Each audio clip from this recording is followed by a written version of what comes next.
Chiranjeevi land mark film అయిన 150 సినిమాగా తమిళ కత్తిని రీమేక్ చేస్తున్న సంగతి తెలిసిందే.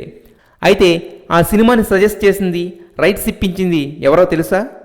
ఆలోచించకండి, మెగాస్టార్ తమ్ముడైన పవర్ స్టార్ పవన్ కళ్యాణ్. పైకి ఎలా ఉన్నా లోపల మాత్రం అన్నయ్య రీఎంట్రీ అద్దరిపోవాలి అని ఫీల్ అయిన పవన్ కళ్యాణ్ రీమేక్ కోసం తన దగ్గరికి వచ్చిన కత్తిని హోల్డ్లో పెట్టి టైం చూసి చిరంజీవి చేతిలో పెట్టాడట. ఎటు చిరంజీవి కూడా కమర్షియల్ ఎలిమెంట్స్తో మిక్స్ అయిన సోషల్ కాజ్ ఫిల్మ్ చేయాలనుకోవడంతో మెగా బ్రదర్స్ ఇద్దరి ఆలోచనలు సింక్ అయ్యాయి.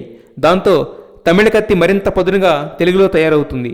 అప్పట్లో కొద్ది రోజులు కత్తి సినిమాను ఎన్టీఆర్తో కూడా రీమేక్ చేయాలనుకున్నారు. బట్ ఫైనల్గా పవన్ అనుకున్నట్టుగా అన్నయ్యకే ఓకే అయింది. Actually I don't want this marriage. అయ్యా ఎందుకు? మనోడు సీరియస్ లేడు లైఫ్లో, అయినా మనోడు ఎదగాలంటారు కొంచెం. ఏం ఎదగాలన్నా?